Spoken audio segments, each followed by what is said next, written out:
grieving. Some families will be lost to one another forever.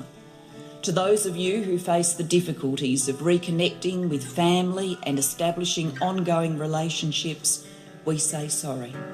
We offer this apology in the hope that it will assist your healing and in order to shine a light on a dark period of our nation's history. To those who have fought for the truth to be heard, we hear you now.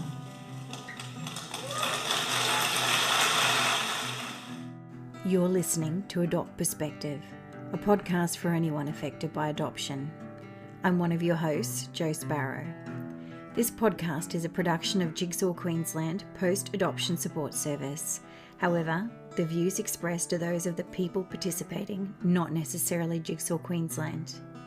The podcast discusses adult themes and listener discretion is advised. Welcome to Adopt Perspective. I'm your host and president of Jigsaw Queensland, Jo Sparrow. Today's guest is a mother who lost her son to adoption in 1971 and connected with him again almost 2 decades later. Jo Fraser is also the convener of the Victorian branch of the Association representing Mothers Separated by Adoption, or better known as ARMS. It's a not-for-profit organisation formed in 1982 out of a common need to support women who are living with difficulties of having lost a child or children to adoption. She is also, through ARMS, part of the national alliance called the Mothers Adoption Loss Alliance, or MALA. Welcome to Adopt Perspective, Jo. I'm so happy to have you join us. Thanks, Jo. It's nice to be here. Jo, we're going to be talking a little bit about your personal experience to start with. Can you tell us a bit about your life in 1970 and your discovery that you were pregnant and what led up to your son being placed for adoption? I was 16 and in year 11 at school, at a private girls' school, and had been going out with my boyfriend Robert for some time, I think more than a year, and he was 20, and I got pregnant toward the end of that year. And then in February, my mother found out that I was pregnant. I had gone on to year 12, to HSC. I was actually practicing the piano one morning at 7 o'clock, as I did each morning before school. And she came in and sat down next to me and said, "Are you pregnant?" And I just couldn't say anything. I just sat there staring at my hands. And she said eventually, "Well, I guess that means yes." And I don't remember how the rest of the conversation went, but she did tell me that somebody had rung her and told her. I don't know who that could possibly have been. It certainly wasn't my one and only friend who knew at that time. Perhaps it was one of Robert's friends or a sibling, I don't know. But anyway, as I say, I started year 12 and Mum and Dad, well, Dad was furious. He was actually away for a couple of nights when Mum broached the subject. And so she told him when he came home, and he called me into their bedroom the morning before I was going to school, and he just tore strips off me. He told me how disgusted he was with me and just went crazy. And so Mum organised with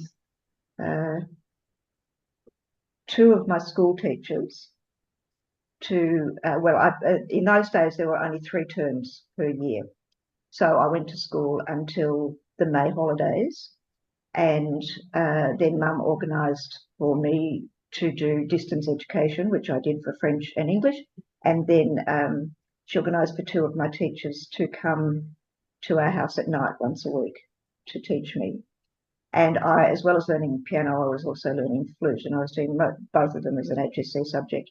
So I went to my piano and flute teachers' homes at night once a week, and we did that for a term. And I had Tim on the 28th of July, 1971, which was my parents' 20th wedding anniversary. And I had him in Queen Victoria Hospital, and I remember going into Mum's bedroom in the morning and saying, "I'm bleeding," and she said, "Oh, you're having a show," and I don't know if she told me that before, or she took me to her gynecologist, uh, who delivered me and delivered my three brothers. And I remember sitting in the gynecologist's office, the first visit, with Mum, and Mum saying, "I don't know how she could do this to us." It was just as if I wasn't there. The two of them talked, and then I went in by myself each visit after that. So when I went, Dad drove me into hospital, and she delivered Tim. I don't know if I've gone too far. No, you haven't gone too far. It's funny we talk about it in this matter-of-fact way, but the emotions that must have been sitting underneath everything at that time for you, I can't even imagine. Was there any talk at home at that time of you going to be placing this child for adoption, or like what was the discussion? I don't recall any conversation with me about it. Mm-hmm. I have said in recent years that I now think that I just went into little girl mode. Yeah. Once Mum told me, and that I just did what they said. Yeah. We had a housekeeper who used to come in. Mum and Dad both worked full time, and Mrs. Scott used to come in from 9 till 12 each morning, 5 days a week. And Mum told her that I was pregnant and asked her if they could pay her to stay till about 3 o'clock in the afternoon, not to work, just to be company for me, because they didn't want me to be by myself every afternoon. She told Mum that more or less sort of not to be too worried or embarrassed about telling her, because she had to get married. So, she knew what it was like. And we actually formed a really nice relationship. Just used to sit in the kitchen and talk every afternoon for a couple of hours. Plus I did my schoolwork, obviously. But I don't recall ever being asked, "What do you want to do?" I can understand their feelings. I mean, this was 1971, and sort of upper middle class, private school. Girls don't do things like that. One of them, their business partners, and I had worked over the school holidays in Dad's office. He was an engineer, and that's one of the things Mum said. All of the people that Dad employs know you, as if that made it worse. Not that they found out, but it was all about people's perceptions. They just organised things. And I just went along with them. So what was your experience like with the hospital and social workers when you went in to have Tim? I don't recall seeing a social worker until I signed the papers, which was a couple of weeks, I think, 2 or 3 weeks after I went home. I was in hospital for 7 or 8 days. And then Dad drove me back in there to sign the papers. And I had a private room, so I didn't see anybody, didn't talk to anybody. I've had so many women say to me that nurses would come in and treat them really badly and say horrible things to them. Nobody ever did that to me. I do remember when I had Tim was £8.10, and I had a number of stitches. And I remember lying on top of the bed one day with the heat lamp, with my knees up, and then collapsed like when you have a smear. taps me, and lying there with this heat thing on me, and the cleaner walked in the room and just looked at me and said, "Oh, sorry," and walked straight out again. That's one of the few things that I remember from being in hospital, apart from my best friend coming in and visiting me, and Mum and Dad came almost every day, and my brothers came very often. And they were all, there's only 3.5 years between the four of us, so we're all close in age, and I'm the eldest. So I've also had so many women say to me, I sneaked out and had a look in the nursery, or I walked up and down the corridor screaming and yelling, saying, "Let me see my baby." It didn't occur to me to do anything like that. I just lay in bed, and I had an ensuite bathroom, so I didn't have to go out anywhere. And I was just in there for 7 or 8 days, not even considering that I could have done something, which I'm really cross at myself about at times. And and sometimes I think, oh God, it's so pathetic. You should have done something. You could have done something, but you didn't. You just let everybody do everything around you. Yeah. And actually, the presuming was a social worker who witnessed my signature. Well, actually, Dad and I went in there, and there was a man, and he said, went through a whole lot of things, probably told me I had 30 days, but I don't recall if he did or not. And then he said, "Do you want to give him a name? It looks like you care more if you do that." Yeah. And I just sat there. I mean, I was still a terrified little girl. Yeah. And I just sat there and sort of nodded my head, and he turned the paper around, and he said, "What do you want to call him?" Oh no, he was going to write it in. He said, "What do you want to call him?" And I was sitting there thinking, well, he's not my baby, so I can't give him a name that I really like. And I thought, and I hope I don't offend anybody with this, but I thought, no, I don't really like Alan. But then I thought, no, Dad's business partner is called Alan. So every day Dad goes into work, he'll think of this baby, which was a fantasy really, because that probably wouldn't have happened, didn't happen. And then I thought of a couple of other names, and I was just sitting there looking at my lap, trying to think of these names, and I was obviously taking too long. And he said, "Would you like me to do it?" And I just nodded my head. So he wrote down, he said, "I'll name him after my son." He wrote that down, and then he talked about a couple of other things, and then he turned the paper around for me to sign, and my surname was Stephen, Stephen, and he had called him Michael, and Michael has always been my favourite boy's name since I was a little girl.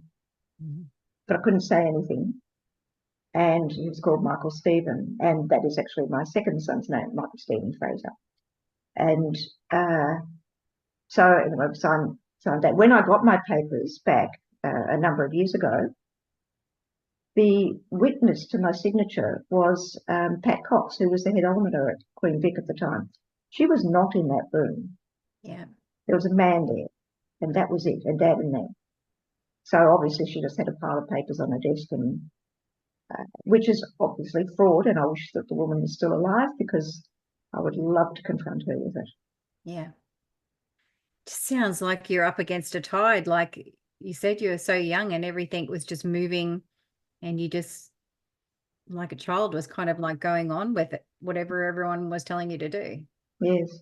And actually, I saw a letter that the principal at school had written to Mum and Dad toward the end of second term, and which went through to September, and he said that I would not be allowed to come back to school, and gave the reasons, which obviously weren't real reasons. I think they thought it was contagious or something, or corrupt the rest of the girls.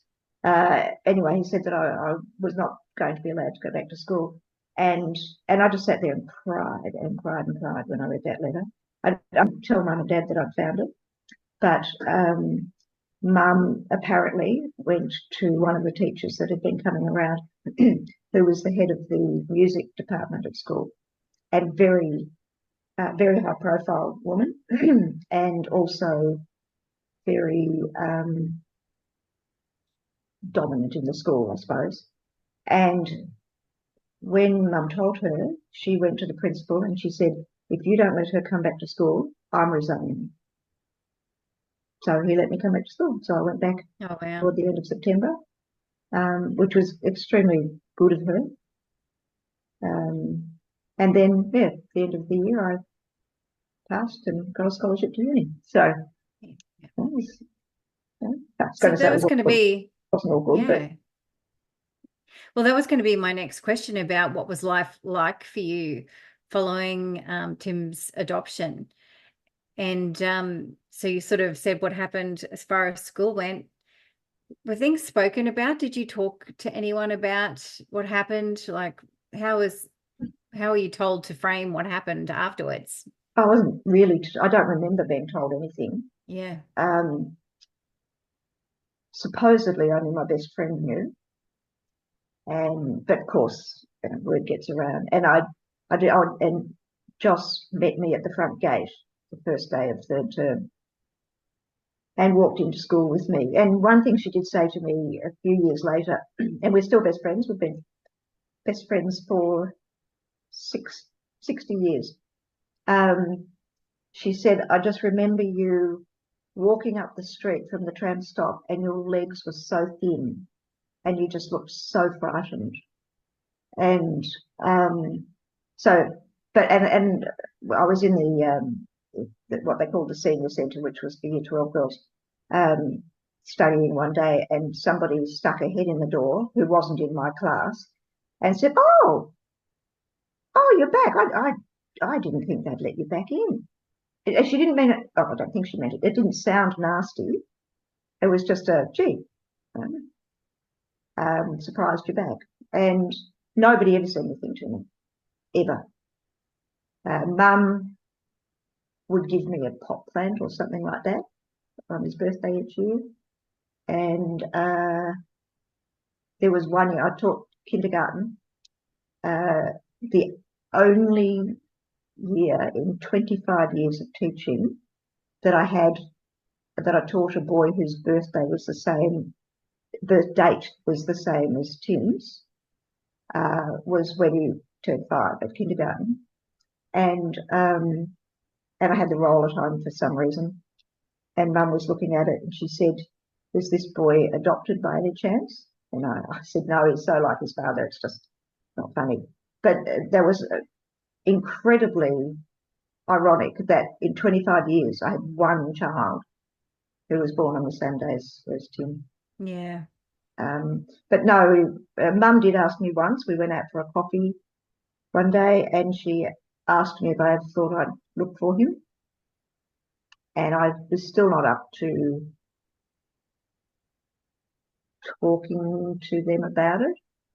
And I just said, oh, I don't know. And we left it at that. Yeah. And Dad did ask me decades later after I'd met Tim, so it was probably 25 or so years later, he said, do you think we did the right thing? Oh, he asked you that? Yes. And I said, it was probably more than that because he was 95 last year. And he was elderly, so let's say 15 years ago. And I couldn't say, no, you didn't. You screwed up. You wrecked my emotions, all the rest of it. I couldn't blame them out loud. Actually, he said, do you think we did the right thing about Tim? And I said, oh, well, that's the way it was done back then. And he said, that's not answering my question. And I said, oh, I know, but that's just the way it was done, because I really couldn't do it. Although, interestingly, my youngest son, when he was about 5 years ago, mid-20s, and we were talking about an ex-girlfriend who had been physically abused by her father. And I said, when was the last time this happened? And he said, oh, a couple of months ago.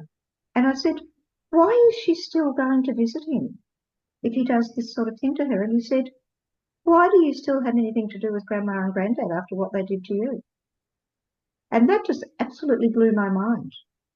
It had never occurred to me that I couldn't or shouldn't have a perfectly good relationship with my parents. And we do. We have a very good relationship. Lived next door to each other until they went into care. And Tim is, he knows all the family. I know a lot of his adopted family. I was invited, Michael and I were invited, Michael was 3 or 4, were invited to Tim's 21st. Now you are skipping ahead. Hang on. I'm sorry. I could just let you go because I'm so keen to hear about this. But I was going to make a comment about, family relationships, that's all. No, well, I will get back to that. Okay. So you said that you've had other children. I'm wondering how your experience impacted you as life went on, and obviously you went on to have other children. Has it impacted you as a mother to those children, and in your life in other ways? I don't really know. I have an amazing relationship with them. Yeah. We get along really, really well together. And I'm not too sure if losing Tim has sort of affected the way that I've brought them up.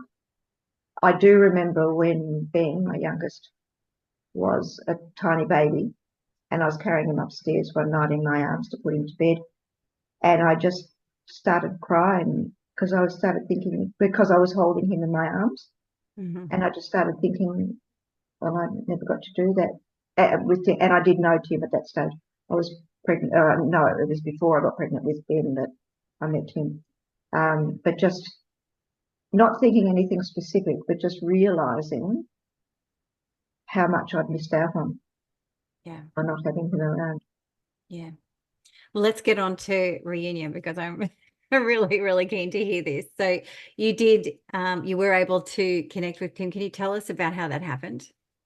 Yes, well, when he was probably about 8 or 9 or 10, I wrote a letter to the Department of Community Services just saying, I'd like to know how he's getting along. I don't want to interrupt his life. I don't want to, the usual sort of stuff. And I never sent it. And I wrote another one about 5 years later, and I didn't send that one either. Yeah. And then the laws changed. And I remember hearing that there was a years waiting list, years and years. But anyway, I got in touch with the Department of Community Services, had the compulsory counselling session, as they called it. And she said, and Tim was 19. And she said, look, I don't know how long it will take, but I'll write a letter to the adoptive family, and we'll see what happens. So she did. 2 weeks later, I got a message from her saying, we've found him, we've sent a letter, and he's agreed to have contact with you. And the incredible thing, they talk about thin threads and so on.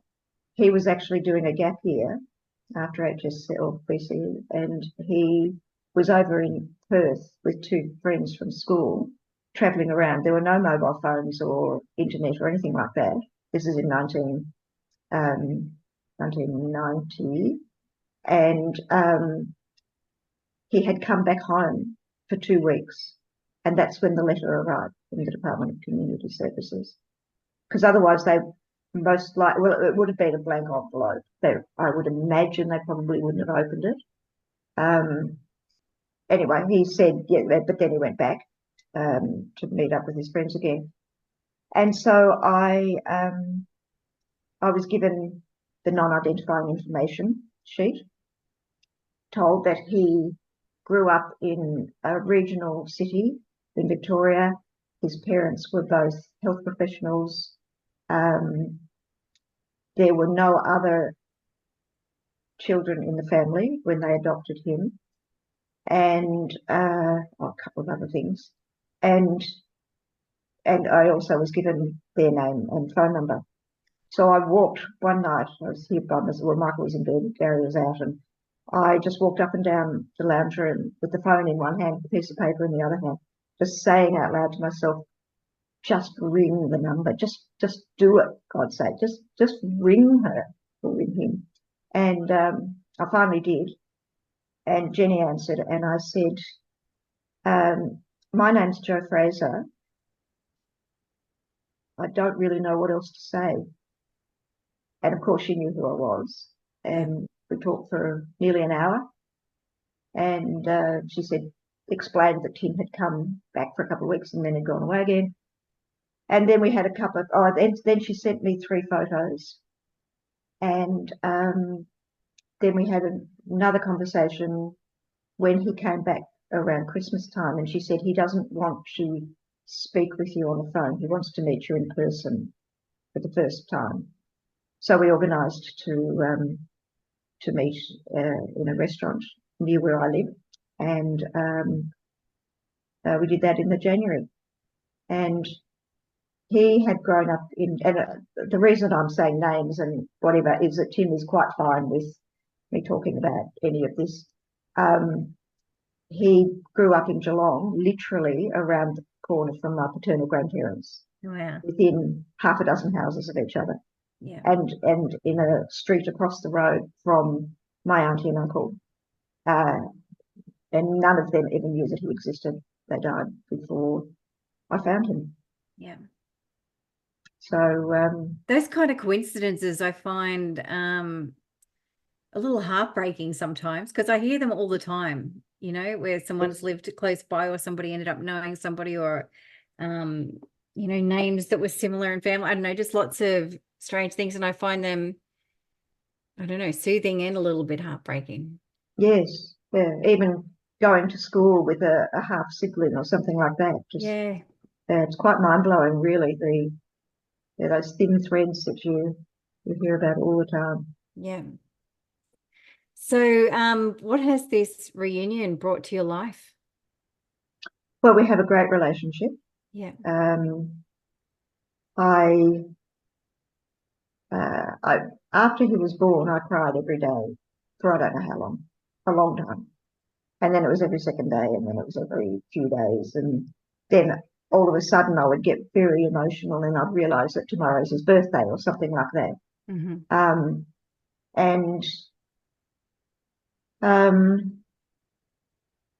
Yeah, we do have a really good relationship. He married a New Zealand woman. They met here, who is also adopted. And then they moved over to New Zealand, and we and my parents went over for the wedding. And then when the global financial crisis hit New Zealand, they sold up and moved back here. And then a number of years later, they moved back to New Zealand. So it's sort of been, you know, back and forth and back and forth. So it hasn't always been easy to see each other in person. And very often I would ring and he wouldn't answer, so I'd leave a message. And then a week or two later, I'd ring again and leave another message. And then this would just go on and on and on. And then finally, when he did ring me back, which is weeks and weeks and weeks later, he would be really apologetic. And I was actually, I sent an email once, but I sent it to his wife's work email address because he wasn't good at emails and stuff at that time. Sent it to her work address and said, look, I don't know if I've done anything wrong. If I have, please let me know what it is, because I talk to women all the time who've got relationships with their children, and then all of a sudden their son or daughter says, I don't want anything to do with them anymore. And, you know, that I really don't want that to happen, and really bore my soul. And it bounced back because she'd left that job. And then the next day he rang me, purely coincidentally, and apologised profusely. He said Ange hadn't been well and whatever else. And we had an hour's talk on the phone.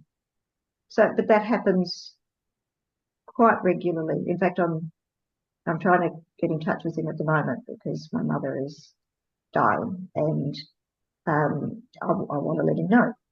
And he's not getting in touch with me again. So, but given that, and I've been told by adoptees in the know who help with support and that sort of thing, that is not uncommon. It's not. It's just really frustrating. Yeah. And sometimes I think, right, that's it. I'm just going to wait until you contact me. I'm just going to leave it. And then I think, oh, what if he doesn't? Yeah. I get on the phone again. But having said all that, when we're together, it's really good. Yeah. Really good. And he gets along well with my parents and the boys and everybody else in the family. Yeah.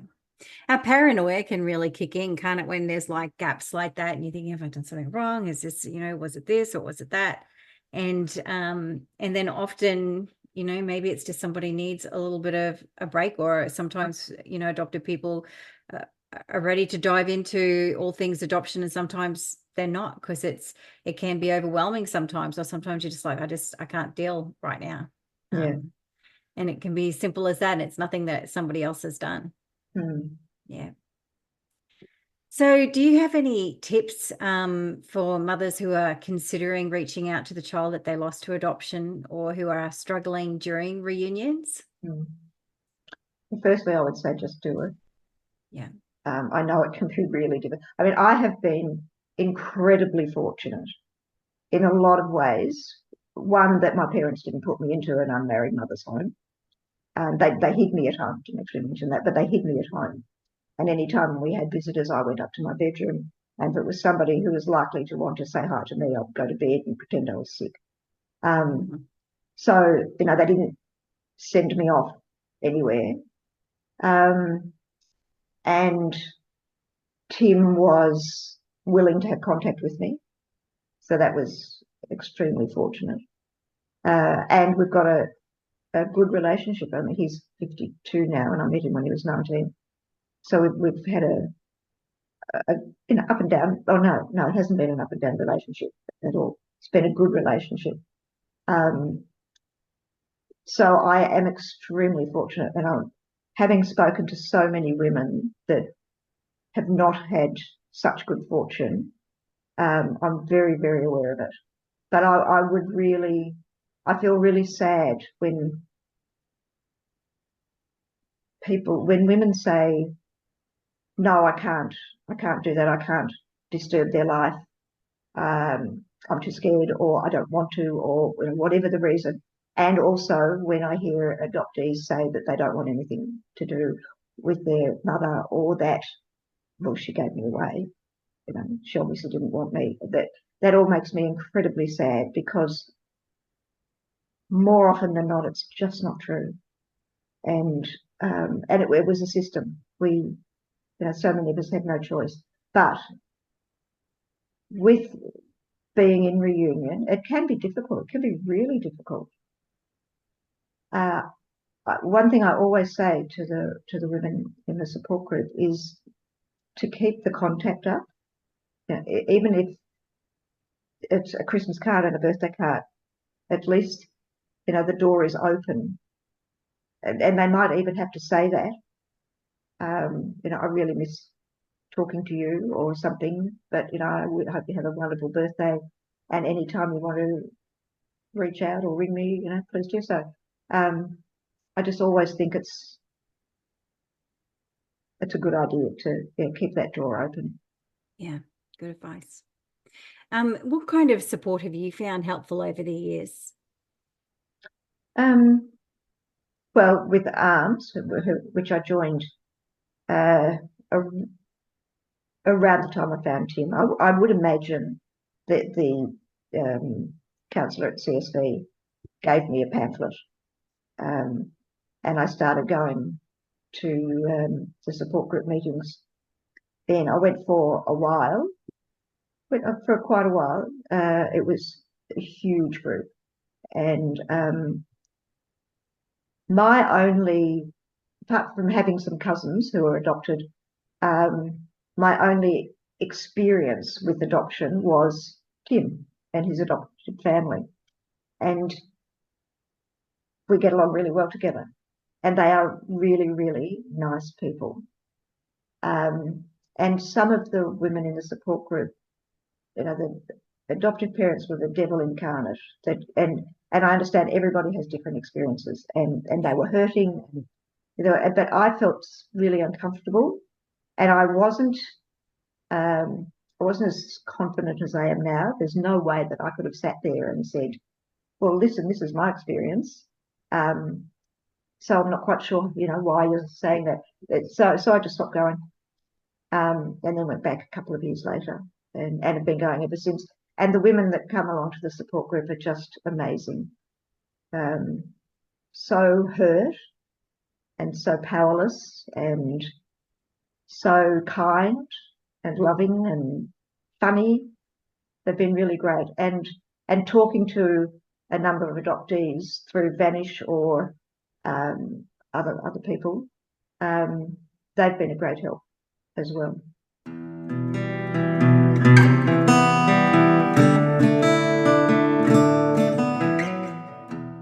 So what can you tell us about ARMS other than your experience of being in it? What kinds of things do you do? Well, we've been going, as you said, since 1982, so 42 years now. And we've had a support group meeting on the first Saturday of every month except January for that entire time. Yeah. So even when COVID was raging, we had it on Zoom. Mm-hmm. And so now what we do, we tried to just get back to normal support group meetings in person and have Zoom at the same time, but it just wasn't working where we were. So I now do. I convene the support group meeting, facilitate the support group meetings. We have the in-person one on the first Saturday of every month, and then on the third Thursday of every month, we have a Zoom meeting from 3 till 5. And that has meant, as happened during COVID, that we have women from New Zealand and Perth and Queensland and America, Scotland, and regional Victoria, as well as some of the women who actually come to the in-person group, but they also come to the Zoom one. Mm-hmm. And because we've made really good friendships, quite apart from it, and we'll talk about all sorts of stuff apart from adoption. And so that's one of the things that we've done for 42 years. We also advocate a lot with politicians, federal and state, and we're always on the end of the phone or an email away, and I might go and have a coffee with somebody who is not into support groups, or somebody who rings and just says, look, we've got pamphlets now. I saw your pamphlet at the hospital and just thought I'd give you a ring. I've never talked to anybody about this before. Actually, I had a woman who rang a number of years ago, and we were talking about it and had quite a long conversation. And I said, so where was your son born? And she said, Queen Vic. And I said, oh, same as me. And she just burst into tears because nobody had ever said that to her before. And I just said it because it was the same as me. But that just meant so much to her. Mm-hmm. So we, they're the sorts of things that we do. And we've actually, if I say it myself, we've done a pretty good job of advocating with politicians and so on. All the women that went before me, and I've been on the committee for, it must be about 12 years now. But there's so much went on before that. The walking in the streets with banners back in the early 80s, which most of us were hiding our heads under a blanket at that point. Mm-hmm. That's it. And I know even from, we had like the 30-year reunion a couple of years ago, not reunion, sorry, 30-year anniversary of when records were opened up here in Queensland. And so I went back through all of the jigsaw newsletters and minutes from AGMs and that kind of stuff from around that time. And something that really stuck out to me is how it was predominantly mothers back then who were agitating and advocating and protesting and all of those things, writing the letters to the editor, all of that kind of stuff. And, things would move forward and then they'd come backwards, so it was real full on stuff. And something that's really stuck out to me is how a lot of them after that kind of fell away, and Jigsaw went through a change of people, running it at that point because they were exhausted. They were absolutely exhausted from all of that hard work, which we've all benefited from now being able to access our records. And so a big thank you to all of the women and men who have put all of that work in over the years to give us the access we have now, and to the ones that still keep advocating now. Yeah. So what can you tell us about the Mothers Adoption Loss Alliance, or MALA? Well, after the Senate inquiry, the federal Senate inquiry, money was dealt out through forced adoption support services to be used in small grants in each state and territory. And ARMS has had a lot of grants that we've applied for successfully. And one that we applied for a handful of years ago now was to set up a national mothers support group. Because and this was actually even before we got the redress scheme here, but that is a great example of the fact that every state works differently. I mean, we have been, again, incredibly fortunate in that we've got a government here who is right behind us and have been incredibly supportive. And but we want that for everybody. And so we thought that we would set up a national mothers group, perhaps as a type of support group for each other. The plan was, the application included having women from each state and territory get together on Zoom for a couple of meetings and then all come down to Melbourne for a 4-day seminar and do all sorts of great things. And then COVID came. Bloody COVID. We've now had 30 meetings on Zoom. Yeah. Pretty much once a month. And we worked out our mission statement and our goals and all that sort of thing. And then started working on a number of things. And then we decided that really we were trying to do too much to begin with. So our focus currently, and will be for some time, I think, is to get a national redress scheme up and running. We've got women on the committee from every state and territory except for, at the moment, Northern Territory and South Australia. And we're really pushing for it. We've been in touch personally and by letter and so on with Amanda Rishworth. Spoke with her when we went up to Canberra for the 10th anniversary. And that is really something that we would like to achieve as soon as is practicable. We know that it's difficult because adoption is a state issue, not a federal issue. But some of the wording that we've had sent to us or written to us has been positive. So we really want, and we're actually in the process of publishing some pamphlets to send out to different organisations in each of the states and territories to give to women to contact Amanda Rishworth so that she knows how many thousands of people are wanting this. And of course, it's not just mothers. We would like anybody who is interested in this to contact her. And we also want statute of limitations taken away, and a number of issues from the recommendations, from the state recommendations as well as from the federal ones.